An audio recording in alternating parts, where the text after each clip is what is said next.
biz yer kürəsinə ümumiyyətlə baxsaq, orada soyuq bölgələr var və isti bölgələrdə, hardakı orada insanlar yaşayırlar.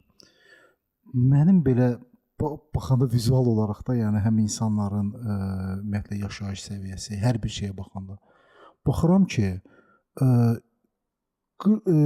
soyuq bölgələrdə yaşayanlar, insanlar daha çox oxumağa, öyrənməyə, nəsə yaratmağa meyllidir. İsti ölkələrdə olanlar yox. Həm də bu yadda saxlamaqdan da söhbət gedir də. Yəni sən yaddaşında saxlamalısan ki, nəsə bir şey eləyə biləsən də, düzdür? Bu əlaqəlidir ümumiyyətlə. Hava təsir eləyə bilər. Ümumiyyətlə kainatda hər şey bir-biri ilə bağlıdır.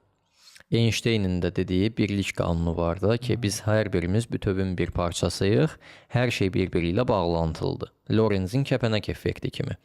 Amazon meşələrində bir kəpənək qanad çırpsa, dünyanın başqa bir nöqtəsinə o təsir göstərir.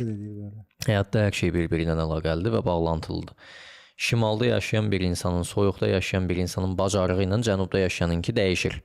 Azərbaycanın özünün bölgələrinə insanların bacarıqları və qabiliyyətləri dəyişir. Elə yer var ki, oradan çoxlu musiqiçi çıxır, elə yer var ki, oradan hərbiçi çıxır, elə yer var ki, oradan incəsənət adamlarına çox rast gəlinir. Bunlar hamısı təsadüf deyil. Bunlar insanların zehinlərinin formalaşma növündən, şuur altına yeridilən informasiyalardan, qidalanmağından və bu kimi şeylərdən asılı olaraq dəyişən bir şeydir. Məsələn, şimalda yaşayan bir insanın aldığı qida ilə, hava şəraiti ilə cənubda yaşayan bir insanın aldığı qida və hava şəraiti fərqlidir. Nəticədə bir insan əgər yediklərinin və düşündüklərinin cəmindən ibarətdirsə, onun yediyi, içdiyi ilə bunun yediyi, içdiyi və düşündüyü şeylər bu insanın bədənsəl olaraq hormonlarına da təsir göstərir. Ona görə birisi daha uzun boylu olur, birisi daha qısa boylu olur, birisi daha qüvvətli olur, birisi daha zəif olur. Fiziksel də təsir göstərir. Zehinlə bədəndə eyni sistemin tərkib hissəsidir. Necə olur ki, bunun yediyi, içdiyi bunun boyuna təsir edir, yaddaşına təsir eləməyəcək? Çox maraqlıdır ki, orada daha çox oxuyurlar.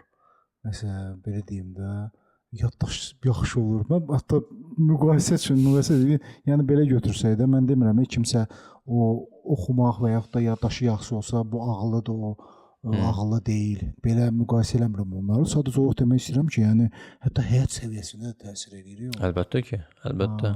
O qədər təsir edir ona. Baxın, elə insanlar var ki, mən çox rastlaşmışam da. Bax, mən hətta yaxınlarım özləri baxırdım ki, mən çox sadə otururdum, oxuyurdum və heç oxumurdum da çox vaxt. Heç yəni gələndə heç oxumurdum. Sadəcə olaraq gəlirdim, birbaşa danışırdım. İndi o vaxt mamaya danışırdıq biz. Danışırdım. Okey, sabah gedirdim, qiymətimi alırdım, yəni belə. Yəni çox rahatlıqla gedirdi. Amma hiss edirdim ki, evdə məsəl üçün bacıdır, digər qohumlar. Gördüm ki, bunlar saatlarla başını döyür kitaba. Amma şey eləyə bilmirlər. Yəni belə deyim də, bunlar bütün həyatı boyunda axtarırlar. Axtarırlar necə öyrənim. Eləsi var axtarır, eləsi var ki, ümumiyyətlə heç vecinə olmur. Axtaran da var, axtarmayan da var. Amma kitabın üstündə vaxt itirirlər axı, belə deyim də. Bilirsiniz, bir şey üzərində çox çalışmaq yox, düzgün çalışmaq önəmlidir. Yəni siz çəkici milyon dəfə yanlış bir dənə yerə vurun, heç o vurduğunuz yerdən bir dənə daş parçası belə əskik olmaz. Amma siz doğru bir yerə bir dəfə elə bir zərbə vurarsınız ki, o bütün divarı dağıdar. Önəmli olan bir prosesi çoxlu eləmək deyil, düzgün eləməkdir. Düzgün eləyəndən sonra lazımdırsa çox eləmək olar.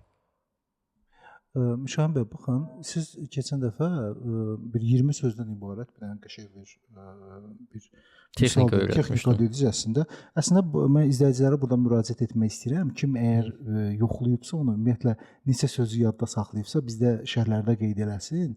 Çünki bu vacibdir, biz özümüz baxmaq istəyirik ki, yəni mən görürdüm hamı yazırdı ki, bizdə alındı. Alındı. Yəni çoxunda əksəriyyətində mən də baxıram, şərhlərə oxuyuram.